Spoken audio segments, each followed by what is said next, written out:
আমাদের শতরূপদার সাথে কথায় পাঙ্গা নিতে গেলে যে কি হাল হয় সেটাই সজলদাকে না দেখলে বুঝতে পারতাম না। মানে একটা ডিবেটে পুরো স্যাটা ভেঙে দিয়েছে আমাদের শতরূপদা, পুরো সজল, আমাদের সজল কাকুকে পুরো স্যাটা ভেঙে দিয়েছে। ভিডিওটা দেখুন, না দেখলে প্রচুর মিস করবেন, প্রচুর প্রচুর মিস করবেন। এই সজলদাকে আমরা দেখলাম বলতে ভোটের পরে অনেক লোক যারা দুপুর 12টার পরে তৃণমূল থেকে বিজেপি হচ্ছে তোমাদেরকে আমি নেব না, খুব ভালো কথা। তারপরে দেখলাম এই সজলদাই কেক কাটছে, জন্মদিন ছিল সজলদা তোমার না কি এটা ছিল, কেক কাটছে, সেখানে মুনিশ মুখার্জি রাজারহাট গোপালপুর পুরসভা তৃণমূলের এখনো অব্দি কাউন্সিলর, সে দেখি দাঁড়িয়ে দাঁড়িয়ে হাততালি দিচ্ছে, আমার দাদা জন্মদিন কেক কাটছে, কি সুন্দর বলে তৃণমূলের কাউন্সিলরদেরকে নিয়ে কেক কাটছে। এই শতরূপ থেকে শুরু করে ওর একটাই রূপ, নাম শতরূপ। হ্যাঁ, প্রিয় সজলদা একটা কথা ঠিকই বললো যে ওর নাম শতরূপ, কিন্তু ওর একটাই রূপ আছে, ঠিকই বলেছে। আমার সজলদার নাম শতরূপ নয়, কিন্তু তিনটে রূপ আছে, কখনো কংগ্রেসের পতাকা নিয়ে, কখনো তৃণমূলের পতাকা নিয়ে, কখনো বিজেপির পতাকা নিয়ে। সাঁইবাড়িতে পুলিশ যায়নি, সাঁইবাড়ির সময় কোনো পুলিশ আসেনি দাদা, সাঁইবাড়ির সময় তো আমাদের পুলিশ ছিল না, ছিল কংগ্রেসের পুলিশ। তোমার বাবা সেই কংগ্রেসের নেতা ছিলেন, প্রদীপ দাস। এই সময় কেন পুলিশ আসেনি কংগ্রেসের নেতাদেরকে জিজ্ঞেস করতে হতো, তুমি এত বছর সময় পেয়েছিলে, তোমার বাবাকে এই প্রশ্ন করতে পারতে, এখন আমাকে করে কি হবে? আরে প্রিভেন্টিভ অ্যারেস্ট, প্রিভেন্টিভ মানে কি? শতরূপকে তো নিয়ে কেউ প্রিভেনশন করছে না যে ও দাঙ্গা বাজাতে পারে, ও গন্ডগোল করতে পারে। যাকে নিয়ে সমাজে যে অলরেডি স্টিগমাইড, যার গায়ে দাগ আছে, টেন্টেড এখনকার ভাষা অনুযায়ী, নিশ্চয়ই তাকে প্রিভেন্টিভ অ্যারেস্ট প্রয়োজন হলে করতে হবে। আমার জন্য নাকি গুন্ডা দমন আইন নয়, যাই হোক, আমি বলছি কি, অরবিন্দ কেজরিওয়াল তো ছাপমারা গুন্ডা ছিলেন না, প্রবীর পুরকায়স্থ তো ছাপমারা গুন্ডা ছিলেন না।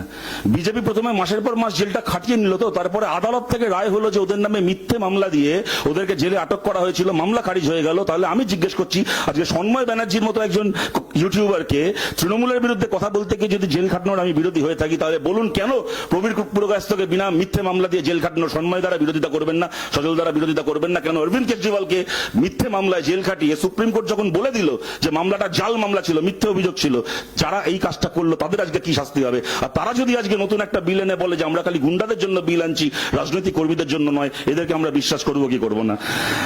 পরের কথা হচ্ছে যে যারা ভারতবর্ষের নামটা কোনোদিন মুখে আনেনি, সেই লেনিন হোচিমিনদেরও নাম পরিবর্তন হবে রাস্তায়, সুরাবর্দি আর হোসেন পোসেন বলে নয়।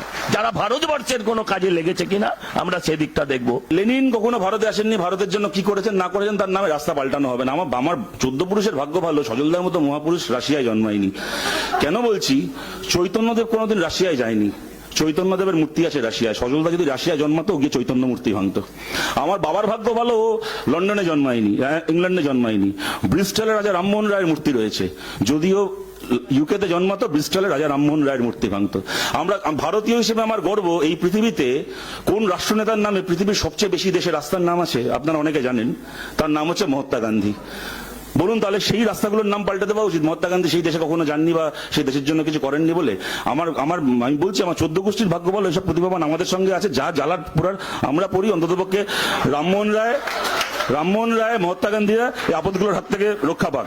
আমি বলছি ওরা মৌলবাদিতার বিরোধিতা করে এরম ভাবে যে ধর্মতলায় দাঁড়িয়ে বিকাশ ভট্টাচার্য আর মোহাম্মদ সেলিম গরু খাবে, তার নাম হচ্ছে ধর্ম নিরপেক্ষতা। ধর্মতলায় মোহাম্মদ সেলিম গরুর মাংস খাননি, কিন্তু যেটা ইম্পর্টেন্ট সেটা হচ্ছে সজলদার পার্টি বিজেপি গরুর মাংস বিক্রি করা কোম্পানি আল্লানা ইন্ডাস্ট্রিজের কাছ থেকে 550 কোটি টাকা ইলেকট্রাল বন্ড খেয়েছে। সজলদার নামে বর্ণগড়ে যে বিজেপির পতাকাগুলো লাগানো হয়েছিল, গরুর মাংস, গরুর রক্ত, গরুর হাড় বিক্রি করা টাকায় সজলদা বিধানসভা ভোটে লড়ে এমএলএ হয়েছে। ওরা যেন ভুলে না যায় তামান্নার হত্যাকারীকে এই সরকার আসার পরেই গ্রেপ্তার করেছে। ঠিক কথা, একটা সরকারের কাজ খুনিদেরকে ধরা, ওনার কাছে দাবি করা হয়েছিল। বিকেলবেলায়